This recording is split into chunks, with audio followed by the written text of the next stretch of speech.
Hello, my name is Lincoln Hogan. I'll be presenting my work for the 2025 Eureka competition. So the basis of our research is we're looking for an alternative to silicon devices for high temperature electronics. So silicon tends to degrade around 150 to 200 degrees Celsius, which is far too low for automotive, aerospace, aeronautics, and mining industries, uh, where they need sensors that perform well above 200 degrees Celsius, sometimes 500 to 700 degrees Celsius. We're trying to find an alternative device that will not degrade at those temperatures such that it can be used in those extreme environments. So what causes silicon to break down in the first place? So there's three major mechanisms that we're going to talk about here. The first is an increased resistance due to what's called phonon and carrier scattering, which basically just means the lattice structure as it heats up is going to vibrate, and these vibrations are going to create disruptions in the carriers that are trying to flow through them. And when that happens, it's harder for carriers to get from point A to point B, increasing the resistance. Uh, the second is band gap reduction, which is very, very similar. When the lattice structure begins to vibrate because of the heat, it becomes easier for the charges to jump from one point to another within the lattice structure. It's decreasing the amount of energy required to jump from point A to point B. We don't want this, obviously, because our devices need to be very accurate. We need to be able to tell exactly how much energy it's going to take to cross that gap. And if that starts to decrease, then there starts to be problems at the output.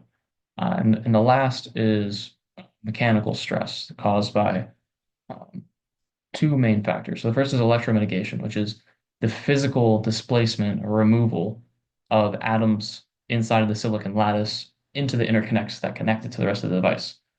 So this mechanical stress is mainly found at the interconnect point where the device is connected to the rest of the circuit. So, like I said, electromitigation is when the charge carriers are physically relocating parts of the silicon lattice into the rest of the circuit, changing the resistance. And the other is thermal mismatch, the coefficient of thermal expansion mismatch. This is when the interconnects and the device itself are expanding at different rates, causing stress and strain at the point where they're connected. You can think of it like cracking of some sort, creates voids and whatnot, which will also increase the resistance. So the reason we're looking at 3,5 materials here, 3,5 just means that they're found between group 3 and group 5 on the periodic table.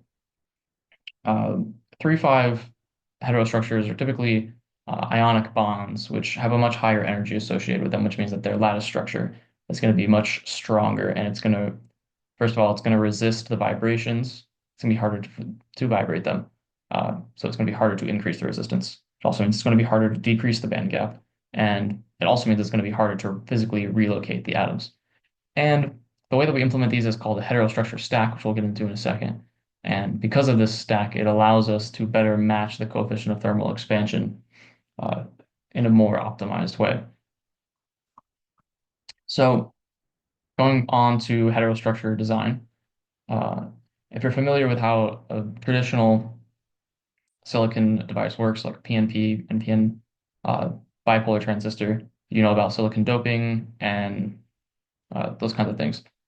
That is not found here whatsoever. The basis of how this device works is called a polarization-induced electric field, which essentially means that there is an electric field intrinsically within are these compounds. So aluminum gallium nitride has an intrinsic electric field pointing downwards, and the channel, gallium nitride, has an intrinsic electric field pointing upwards. And these electric fields cancel at a certain point, creating the point of lowest potential, known as the two-dimensional electron gas. This is where our uh, charges are going to flow through. So there's an extremely, extremely thin uh, plane, so to speak, where these charges are going to be flowing across from the source to the drain. One interesting thing to make note of is the tunneling effect, which is what causes the charges to flow through the device, uh, or in essence, so to speak, more how they flow through the device.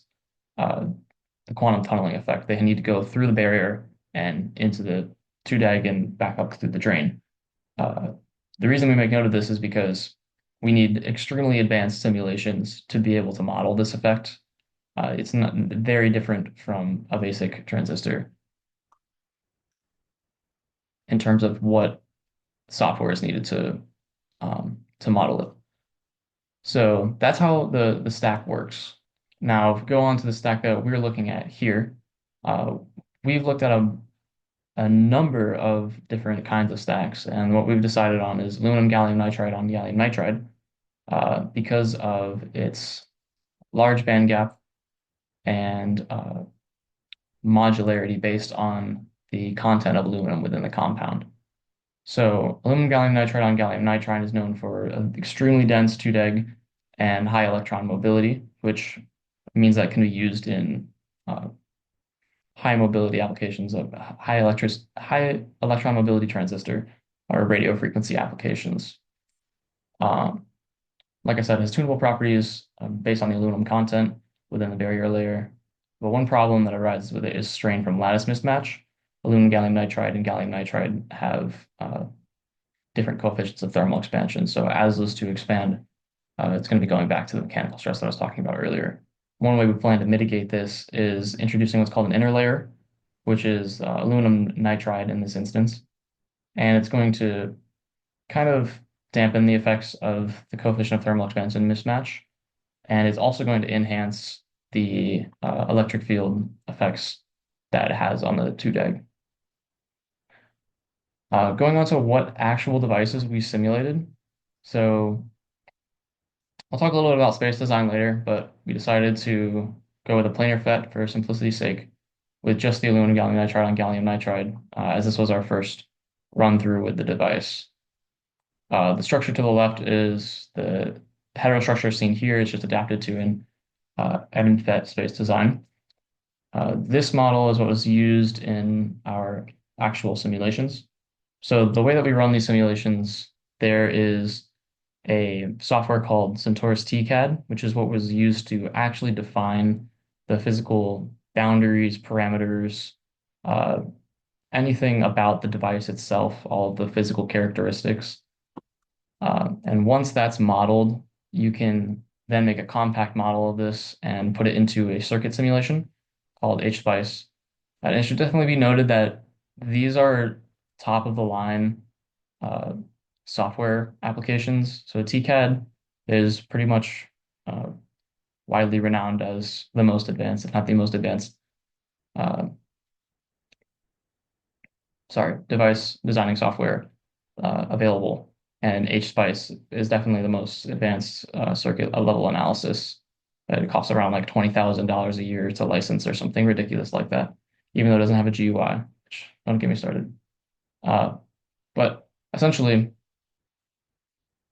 you need to model the device first and then put it into a circuit simulation to show that it will work at the circuit level.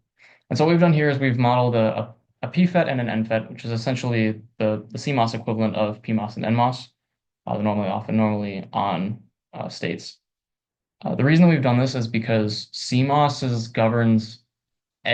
logic governs every single electronic that is on the market. Everything in your phone, your computers is CMOS that operates on normally off and normally on transistors. So if you can show that a PMOS a PFET and an NFET device are working with our current device model, then you can show that these devices can be adapted to any circuit. So we've chosen to put them in an inverter, which is a circuit that uses a PFET and an NFET. And if you can optimize those and you can show that they both work and how good they work compared to silicon, then you can prove that it can be adapted to just about anything else. So you can see here we've simulated the rise time and fall time for the PFET and NFET. The PFET controls the rise time in the inverter, and the NFET controls the fall time in the inverter. And ideally, in an inverter circuit, you want these two times to be as close as possible and as little as possible, obviously. And this is a fairly large time for an inverter switch. And there's quite a large gap between these two, but we've shown that it is possible. It's not an ideal switch by any means, but it's a very, very simple example of what this device can be. So we've shown that it's possible. And in the future, we plan to optimize this. We want to bring these two lines closer together, as close as possible. And we want to bring them as far down as possible, make them as optimized as possible. And the way we do that is by space design. And what I mean by that is if we go back up here, I talked a little bit earlier about the aluminum nitride interlayer. That, in particular, will help enhance the properties of the 2DEG. It's going to increase the electron mobility, hopefully, and it will allow us to operate at higher temperatures, even though we haven't simulated that here. I should note that everything down here is only at 473 Kelvin, which is almost 200 Celsius. But essentially, yes, we want to introduce an aluminum nitride interlayer, and then our space design. Let's talk about these. I mentioned earlier planar FET. This is what our current model is. You can see that the gate is touching the barrier layer on one side. It's the same as this model here. The gate only touching the barrier on one side gives it only so much control over what's happening in the 2DEG. We can enhance these properties by adapting it to what's called a FinFET, or gate all-around FET. And essentially in the FinFET, it's the same idea, except well, now we've cut these channels into slices, and the gate is wrapped around on all three sides, giving it better control over what's happening in that 2DEG in between the channel and the barrier. And the same thing for the gate all-around FET, which is just, all the way around. It's exactly as it sounds. But these are much more complicated devices to simulate. So in the early stages, we've stuck with the 2D planar FET. In the future, we plan to move on to this, which is much more complicated to simulate. But our hopes are that by moving on to a FinFET or a gate all-around FET, possibly introducing an interlayer, optimizing the channel widths, then we can create a more idealized and much more adaptable PFET and FET devices. Yeah, that is our research. Thank you.